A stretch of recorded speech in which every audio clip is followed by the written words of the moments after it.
ప్రమాద బాధితులను పరామర్శించవచ్చు, రాజకీయ హత్యలు ఆందోళనలో బాధితులైన వారిని ఓదార్చవచ్చు. కానీ వైసీపీ అధ్యక్షుడు జగన్ తీరే వేరు.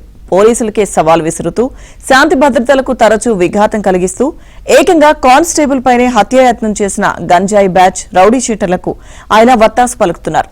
కానిస్టేబుల్ పై దాడి చేసిన కేసులో అరెస్టైన రౌడీ షీటర్ల కుటుంబాలను పరామర్శించేందుకు మంగళవారం ఆయన తెనాలిలోని ఐతానగర్ కు వస్తున్నారు. వారికి భరోసా ఇచ్చేందుకు ఆయన వస్తున్నారని వైసీపీ వర్గాలు ప్రకటించాయి.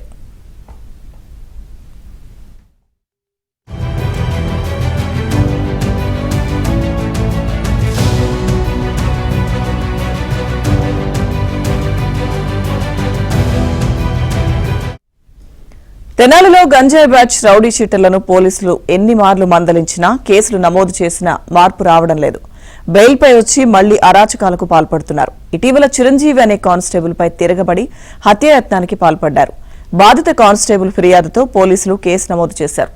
రౌడీ షీటర్లలో భయం కలిగించాలనే ఉద్దేశంతో కానిస్టేబుల్ పై దాడి చేసిన వారిని పోలీసులు బహిరంగంగా లాఠీలతో అరికాళ్లకు కొట్టారు. వైసీపీకి వంతపాడి ప్రస్తుతం జైల్లో ఉన్న ఐపీఎస్ అధికారి పిఎస్ఆర్ ఆంజనేయులు గుంటూరు ఎస్పీగా ఉన్నప్పుడు రౌడీ షీటర్లపైనే కాకుండా అమాయకులపై కూడా కాళ్లు వాచేలా డార్మిటరీలో 3rd డిగ్రీ ప్రయోగించేవారు.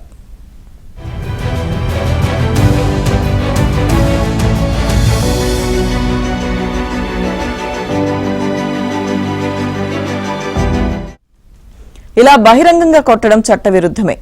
జగన్ దీన్ని ఖండిస్తే ఎవరూ తప్పు పట్టేవారు కారేమో. కానీ ఏకంగా రౌడీ షీటర్ల కుటుంబాలను పరామర్శించేందుకు రావడంపై విస్మయం వ్యక్తమవుతోంది.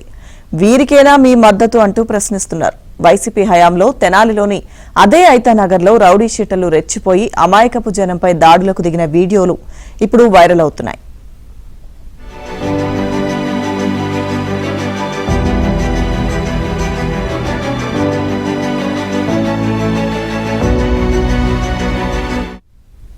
తెనాలిలో రౌడీ షీటర్ల చేతిలో హత్యాయత్నానికి గురైన కానిస్టేబుల్ చిరంజీవి భార్య కళ్యాణి తాను కూడా దళితురాలనే అంటూ ఒక వీడియోను విడుదల చేశారు. దళిత సంఘ పెద్దలను, రాజకీయ నాయకులను ఒక దళిత సోదరిగా వేడుకుంటున్న రౌడీ షీటర్లను కొట్టిన సంఘటనలో వారికి మద్దతుగా నిలుస్తున్న వారికి ఇదే నా విన్నపం.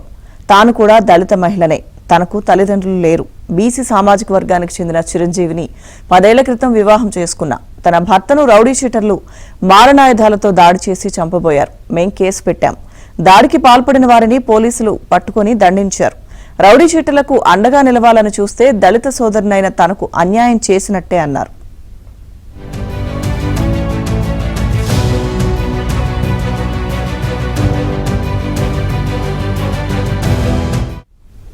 రౌడీ షీటర్లకు కుల రాజకీయ రంగు పులిమి మద్దతు ఇవ్వడం సముచితం కాదని గుంటూరు జిల్లా ఎస్పీ సతీష్ కుమార్ పేర్కొన్నారు.